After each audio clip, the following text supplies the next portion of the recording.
राहुल जी, यही सवाल मैं आपसे पूछ ले रहा हूं। 29 केस यहां पर है। मैंने सवाल पूछा इनसे, इन्होंने कहा कि देखिए जो भी आदमी एलिजिबल है उसको टिकट दिया जाएगा। तो फिर जो ये चाल चरित्र चेहरे की बातें होती हैं या राजनीति में क्रेडिबिलिटी की बातें होती हैं, ये सब तो बेमानी है। हमें आपको भी नहीं पूछना चाहिए। वो तो कानून तय करेगा कौन चुनाव लड़ेगा कौन नहीं लड़ेगा। जो एलिजिबल है वो कैसा भी आदमी हो, क्या फर्क पड़ता है? जब हम और आप जैसे लोग, हम लोग ऐसे मंचों पर, औपचारिक मंचों पर औपचारिक बहुत अच्छी अच्छी बातें करते हैं, अच्छी अच्छी अपेक्षाएं करते हैं, तो हमारे सारे राजनीतिक मित्र भी वही करते हैं। लेकिन असली राजनीति जहां होती है, यानी पर्दे के, कैमरे के भीतर, कैमरे के बाहर, वो कैमरों के सामने नहीं होती, वो बंद कमरों में होती है। वहां इन चीजों का कोई मतलब नहीं है। एक ही कसौटी है जिसको अंग्रेजी में कहते हैं विनेबिलिटी, जीतने की क्षमता। इसके अलावा कोई भी आपराधिक पृष्ठभूमि, कोई आपका चरित्र, आपके ऊपर कितने आरोप लगे हों, कितने भ्रष्ट आप रहे हों, इससे फर्क नहीं पड़ता। अगर अपनी सीट जिता सकते हैं, जीत के आ सकते हैं या पार्टी को कुछ फायदा पहुंचा सकते हैं, तो आपका स्वागत है। हर पार्टी में के साथ भी यही है।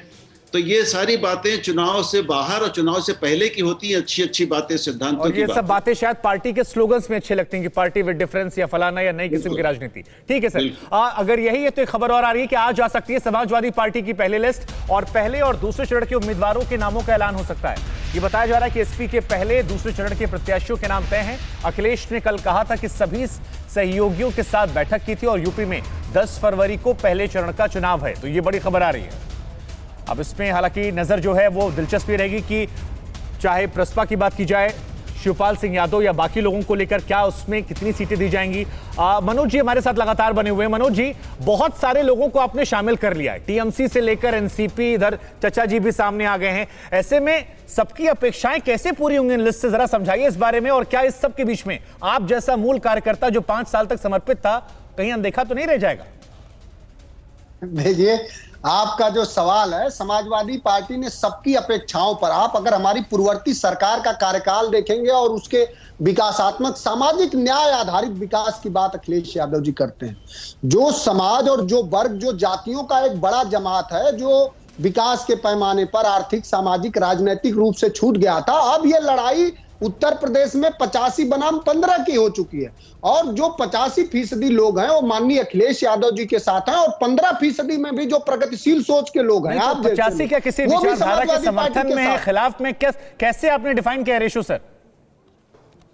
ये अब एक्सप्रेसवे किसको नहीं चाहिए?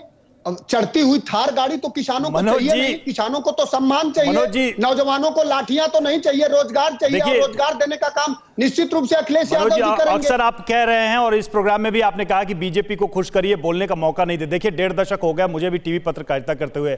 ईश्वर आपको भी राजनीति की ऊंचाइयों तक ले जाएगा। सुनिए, अरे सुन, एक 30 सेकंड मुझे दीजिए, मैं आपको एक फॉर्मूला दे रहा हूं। आप निष्पक्ष भाव से दिखिए, 30 सेकंड दीजिए, आपको मैं फॉर्मूला दे रहा हूं, आपकी बात सुनी जाएगी। आपको देख रहा है, आपको मैं 30 सेकंड, आपसे 30 सेकंड मांग रहा हूं। ईमानदार पत्रकार है। अरे मनोज जी, आपसे 30 सेकंड मांग रहा हूं, आपसे 30 सेकंड मांग रहा हूं, आपसे 30 सेकंड मांग रहा हूं, 30 सेकंड मांग रहा हूं। सुन पाएंगे आप? 30 सेकंड। उत्तर प्रदेश में जो बर्बरता हुई है, जो शोषण हुआ है, उस पर बस सवाल खड़े आप करिए। 30 सेकंड सुन पाएंगे, आप 30 सेकंड सुन पाएंगे तो आपको एक फॉर्मूला दे दूंगा मैं, क्योंकि आप भी टीवी में बैठते हैं, हम एंकर भी बैठते हैं, आप भी बैठते हैं। फॉर्मूला यह है कि जो प्रश्न पूछा जाए, अगर आप उसका शुरुआत में रेफरेंस देकर उत्तर देना शुरू करेंगे और बाद में अपनी बातें ऐड ऑन करेंगे तो सब आपको सुनेंगे। लेकिन जैसे ही विषयांतर होंगे, टीवी पे हमारे पास समय कम होता है, हमारी मजबूरी भी है, ये आप समझ सकते हैं, इसलिए हमें दूसरे गेस्ट पे भी जाना पड़ता है।